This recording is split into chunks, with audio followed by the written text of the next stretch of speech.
Are there moments when you're intimidated? Intimidated, you mean when I'm doing a show? Yes. Well, sometimes I think about it after the show's over, when I'm driving home and when I'm locking my car and thinking, oh God, I can't believe we did that. But in that moment, no. And also I've always believed that, I treat each show as an opportunity that may not be there the next day. So I want to be able to do justice to that opportunity, to the show, to the team that works on the show, to the people who are watching it, who have certain expectations of the truth from the show. So I believe it would be perhaps dishonest towards all of these people to not, to be intimidated or to pull back or to in some way allow something that shouldn't be allowed. So, there's a common accusation against, let's say, anchors or moderators, yes, especially on television, that says they are meant to moderate the show and not be overly opinionated or drive, the show in a certain direction. And we know of classic cases, that overly dominate a discussion. You draw a fair balance between probing for the truth, driving home a point, and actually listening to your panelists. Yes. Which very many anchors don't, right? Do you have a problem drawing that balance of, between listening and expressing strong opinion? So that's actually an excellent question, because a lot of people ask that question. So a lot of people right now are sort of romantically talk about the days of Doordarshan. When you had someone who would just come and sort of read out the news and go away saying, oh, those were such good days. I have read news on All India Radio. Back at that time, Prasar Bharati, as it is today, would read news that was cleared by the government of India.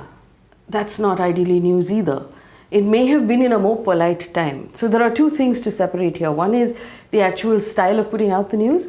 The other is what the news is. So if we just talk about style, for example, back when Doordarshan was reading the news to you, there was no other sort of distraction. Everybody would come in at the same time once a day to listen to half an hour of news. Now, there are a lot of distractions. Your phone's going off, your dog's barking, your doorbell's going off, your wife's calling you into the other room. So there's all of this going on, and there is a television anchor trying to get your attention. Which is why I believe the industry went into that space of, cluttered and, noisy and tighter frames, just generally giving you the sense that I'm in your face because this is important. When it comes to the shouting or the listening, I honestly believe when we went through this process, and I remember actually we had to bring in some hygiene onto the air because it's an audio-visual medium, Sure. that. And if people can't understand you, then there's no point. You've wasted the audience's time True. and the panelists' time. So we had to instill buzzers in the beginning, where we would tell all of our panelists that you'll be given 2 minutes to make your opening statement, and then a minute each to rebut. And we had a countdown going on the screen and a buzzer that would go off at the end of 2 minutes to prove to them that they're all getting the same amount of time to speak. And so over a period of time, once we brought that in and people got used to the idea that, okay, if I come onto this show, I will have enough time to speak and equal time as other people to speak, then people started sort of respecting that time as well. And we moved again, and so it was a process because the audience had to move with us. We moved again to bring in more and more experts and less opinion. So for example, if we're talking about the economy, I would rather have someone who can give me more information about the economy or help me and my audience understand it better, rather than have someone who will give us like some shouty opinion. Right. So I believe that the audience sort of also, it's respect to intelligence, right? So the difference is you keep the audience strongly in mind when you're curating all the time, yes, and running a show, which seems very, very apparent. Another debate, and I'll draw a radio analogy. I'm a little more comfortable drawing analogies on radio. Yes. There was a time when we felt we needed to play music that appealed to us and we believed it would appeal to audiences. Yes. Obviously, we slowly got professional, or as professional as we did, and there were dipstick surveys done, and long story short, we then started to play music that research told us the audiences would like. Wanted. It wouldn't necessarily deeply resonate with my personal choice, okay? Unless it was my show. Use the same thing on television. You obviously are a very strongly opinionated person. I know that. Okay, to say the very, very least. Yes. And yet, you're a moderator, you're a host on TV, and you're talking to a bunch of people who are as fiercely opinionated as you are, one way or the other. Yes.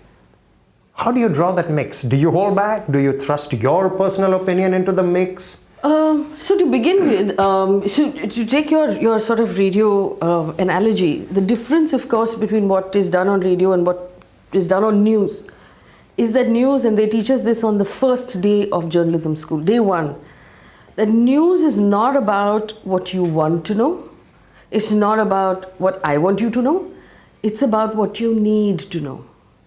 It's what the audience needs to know at that time, which is why, and a lot of people come up to me and say, oh, but news is so depressing these days. Like, there's such like bad news, but that is news. I mean, I'm not here to make you feel better. I'm here to tell you what is going on. I'm here to tell you, give you information that you need to know. And I have this sort of pet peeve right now with young people who don't read the newspaper and don't watch TV and don't have any sort of solid news source.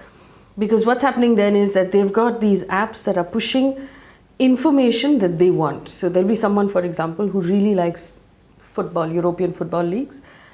And so whatever app they're on or whatever social media they're on will start to send them more and more of the stuff they're clicking on. So now we have a young person who is an expert on what Messi has done for the last 2 months, but knows nothing about what's going on in their own country. And that makes for really scary voters and a very scary democracy when you raise sort of a population like that.